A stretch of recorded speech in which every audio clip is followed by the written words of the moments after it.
Some lottery winners were so stupid that they lost their whole winnings on one purchase. Here are the most expensive and sometimes completely useless things that they bought. Number 9. A piece of the moon.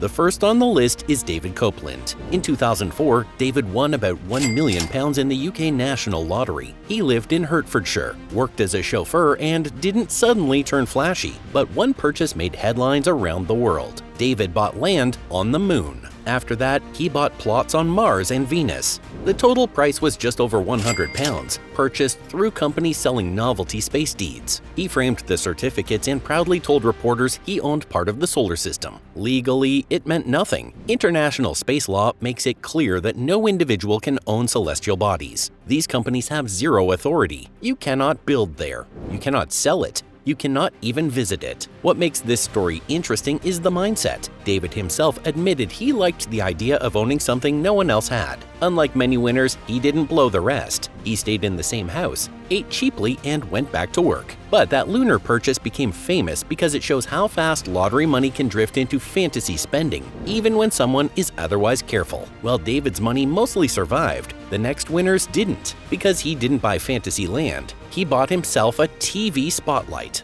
Number 8. Reality TV. Jonathan Vargas was just 19 years old when he won $35 million from Powerball in 2008. Overnight, he had more money than experience, guidance, or restraint. Instead of laying low, Jonathan decided to create a television empire. His main project was a wrestling show called Wrestlicious. It featured female wrestlers with exaggerated characters, scripted skits, and over-the-top costumes. Jonathan didn't just fund it, he put himself in it. He rebranded himself as JV Rich, rapping on camera and presenting himself as the boss. He spent millions on production. This included studio rentals, lighting rigs, talent contracts, costumes, crews, and marketing. The show aired in 2010 and lasted just 13 episodes before being canceled. It didn't end there. Jonathan also funded a dating reality show where women competed for his attention, allegedly to test whether his girlfriend loved him or just the money. By the early 2010s, his fortune had collapsed. He was hit with lawsuits, properties were sold, the attention vanished. Reality TV accelerated the burn rate of his jackpot. While Jonathan chased fame on the screen, the next winner chased perfection in the mirror and paid for it over and over. Number 7. Plastic Dreams.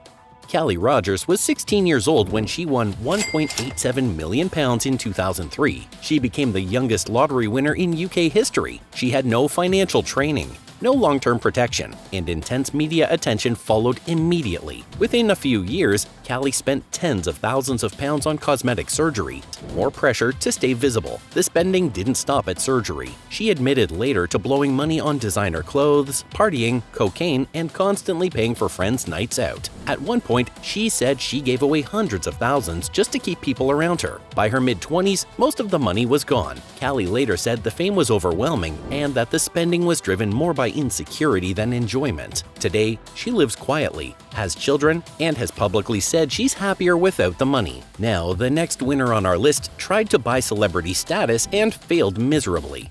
Number 6. Literal fame.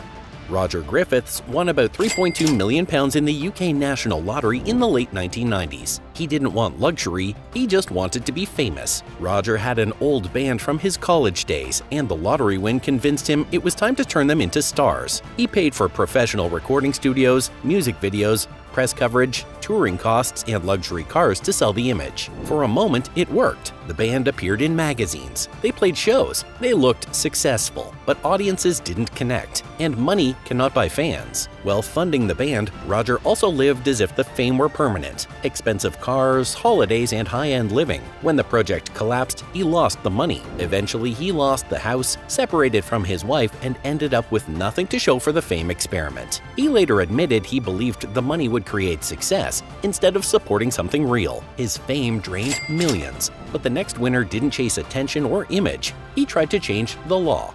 Number 5. Marijuana legalization.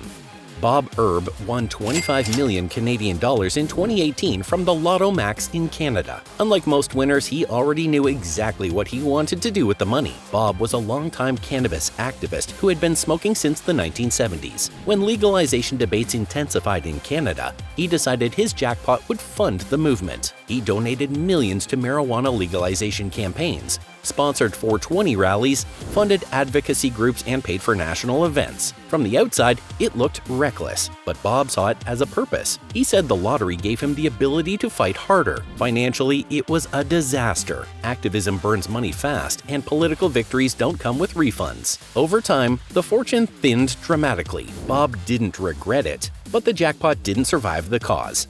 Number 4. Destroying supercars. Next on the list, we have Michael Carroll. He won £9.7 million in the UK National Lottery in 2002 at just 19 years old. Before the win, he was a garbage collector from Norfolk. After the win, he became known as the Lotto Lout. With his new money, Carroll bought many supercars, Audis, BMWs, Jaguars. He treated them like toys. Reports from the time describe him crashing cars for fun, racing friends, wrecking vehicles, then abandoning them. He paid fines without caring. Insurance didn't matter. Repairs didn't matter. If a car broke or was destroyed, he would buy another. He also bought properties, quad bikes, jewelry, and hosted non-stop parties. The spending never slowed. By 2010, less than 8 years later, Carroll was completely broke. He sold his homes, lost his cars, and returned to manual labor. In interviews, he later admitted the money went exactly how people warned it would. The supercars helped him destroy his fortune faster than he had imagined. Now, Michael wrecked his money on the road. The next winner wrecked his life in a courtroom. Number 3. A ticket to the jail cell. Ronnie Music Jr. won $3 million in the Georgia lottery in 2015. It should have been enough to disappear, invest, and live comfortably. Instead, he used the jackpot as startup capital for a meth operation. Federal investigators later revealed that Ronnie spent over $1 million of his lottery money buying methamphetamine, firearms, and vehicles. He believed he could multiply his winnings through drug trafficking. It didn't take long for law enforcement to notice. In 2017, police seized over 11 pounds of meth, worth roughly $500,000, tied directly to his operation. The paper trail led straight back to Ronnie. The man who once posed smiling with a lottery check was now in a mugshot. He was convicted on federal drug and weapons charges and sentenced to more than 20 years in prison. Ronnie used money to break the law. The next winner didn't need crime. Addiction did the damage all on its own. Number 2. Feeding the addiction.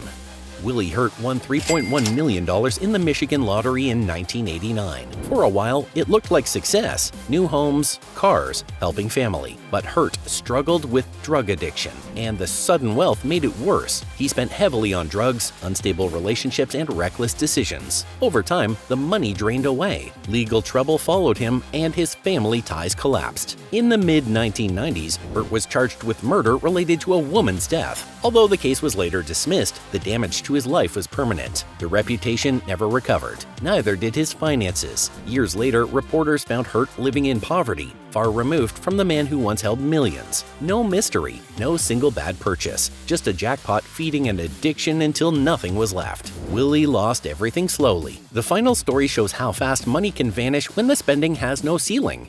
Number 1. The biggest purchases. In November 2022, Edwin Castro won the largest Powerball jackpot in history. It was a $2.04 billion jackpot. He chose the lump sum, taking home roughly $628 million after taxes. What happened next became global news. Within months, Edwin bought 3 massive luxury properties in California, a modern mansion in the Hollywood Hills, a Japanese-style estate in Altadena, and a Bel Air mega mansion reportedly worth close to $50 million. Just the real estate alone totaled over $75 million. Then came the cars: vintage Porsches, custom Volkswagens, a Porsche 911 worth over $250,000, a massive truck that turned his driveway into a luxury showroom. Unlike many winners, Edwin didn't hide. Photos showed him smiling at dealerships, casually dressed, spending like the money had no bottom, just purchase after purchase, as if the jackpot would last forever. Right now, he's still rich. That part is true, but almost every lottery disaster starts at the same point: the early phase, where the money feels untouchable, where losses don't register because the balance still looks massive. History shows that it's not one bad buy that ruins winners. It's momentum. Big spending becomes normal. Bigger spending feels harmless. And suddenly everything is gone. Edwin's story hasn't ended yet. He could slow down, invest wisely, and disappear into a stable, quiet life. Or he could keep spending and learn the same lesson others did: just on a much larger scale. The money won't decide his ending, his choices will. Let's see what happens. For now, watch the next video to see the gas station that created multiple millionaires. You'll get to know why some places seem lottery cursed and blessed at the same time.